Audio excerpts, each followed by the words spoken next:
Imam al-Hassan alayhi salam, of course, is well known. He is the first child of Ali and Fatima salamullahi alayhima, and as such, he was the first child or grandchild born to the Prophet, peace be upon him, who was obviously very delighted at this occurrence. Hassan alayhi salam was born in 3 AH and around the middle days of the month of Ramadan. And the interesting thing about his birth, of course, is that a lot of the sunnah and traditions that Muslims follow at the time of the birth of their children is based on the practices of the Prophet, peace be upon him, when his grandchild was born, and also what he did when Al-Hussein alayhi salam was born. And so we find, for example, that at the time of his birth, the Prophet, peace be upon him, came and took him in his arms and recited the adhan in his right ear and the iqamat in his left ear. And then he sacrificed a ram, a male sheep, in the ceremony we call aqiqah, and he shaved the baby's hair and gave its weight in charity, weight in silver in charity.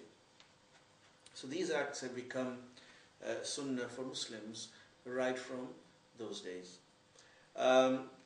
In addition to that, the Prophet, peace be upon him, also gave the name to this child. He named him Al-Hassan, and it is said that people did not know such a name before this, in the pre-Islamic period, and he also gave him his kunya of Abu Muhammad. There are reports that say that the name Al-Hassan was something that Jibreel brought down and said to the Prophet, peace be upon him, that the position of Ali to you is the same as the position of Harun was to Musa. And Harun had 3 sons also who were named Shabbar and Shabbir and Shubair. And Ali will have 3 sons, and they shall be named Al-Hassan, Al-Hussein and Muhsin. This is found in the books. In any case, the name, of course, has a meaning of goodness and beauty, and subsequent to that, the name was very, very popular, and we have, even from the early days, the name Al-Hassan being used right up to the present time. His most famous title is Al-Mujtaba, and there are other names by which he is known as well. And essentially the people, whenever they referred to him, would always call him, O son of the Prophet.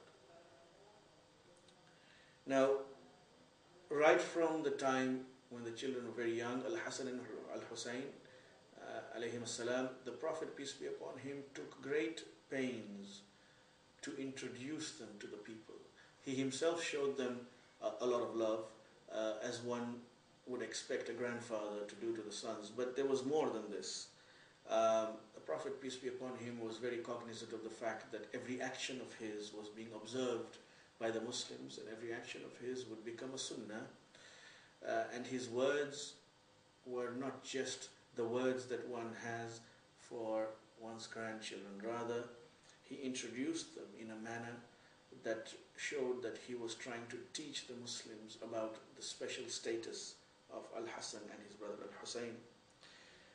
So when he says, whoever loves Al-Hassan and Al-Hussein has loved me, and whoever displays hatred to them has displayed hatred to me, this is found in the Musnad of Ahmad ibn Hanbal, amongst other books. This is very, very important, especially when the Prophet has passed away and when these boys and children have grown up into men, that the Muslimun should know their status and what the Prophet, peace be upon him, had said about them, and act accordingly.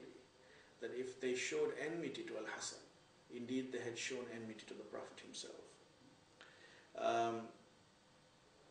In another hadith we have, for example, that whoever loves me should love Hassan, and all those who are here today should pass this message on to those who are absent. That these words, or for example, whoever desires to look at the face or at the youth of paradise, the chief of the youth of paradise, let him look at Al-Hassan. These words are not the words of a grandfather who is showing his love for his children, but they go deeper than that. and they have a deeper implication. After the Prophet, peace be upon him, or during the lifetime of the Prophet, let us look. We find that, of course, Al-Hassan was born in 3 AH. That means he was about 7, 8 years old when his grandfather passed away. And even as young boys, Al-Hassan and Hussein were well known in Medina as boys who were special and who had knowledge that was not like the knowledge that children at their age normally would possess. There are many, many examples of how they won the hearts of the Muslimun by their conduct, by their very cheerful disposition as well. One that comes to mind that is mentioned in Bihar is that once the boys, Al-Hassan and Hussein alayhim salam, were coming to the mosque and they saw an old sheikh doing his wudu, and they noticed that this old man was not performing the wudu correctly, was not doing it well, and they found a novel way to approach him, and they said to him, "Oh Sheikh, my brother and I are discussing whether whose wudu is more correct, mine or his, and perhaps you will judge between us as an arbitrator." And then the boys proceeded to do wudu, and at which time the Sheikh immediately realized that where his mistake lay, and that indeed they were trying in a very beautiful manner to point it out to him without making it very obvious. And he said that both of you have performed the ritual ablution, the wudu, correctly. It is this old ignorant man who has not done it properly, and today I have learned from this and repented at your hands. After the life of the Prophet, or after the passing of the Prophet, peace be upon him, of course, things were difficult for Ahlul Bayt alayhimus salam, as we will see. That there was a concerted effort, for example, to marginalize their importance, especially the claim of Ali ibn Abi Talib alayhi salam to Khilafah. And in this manner, the Muslims moved on doing whatever they wanted to do.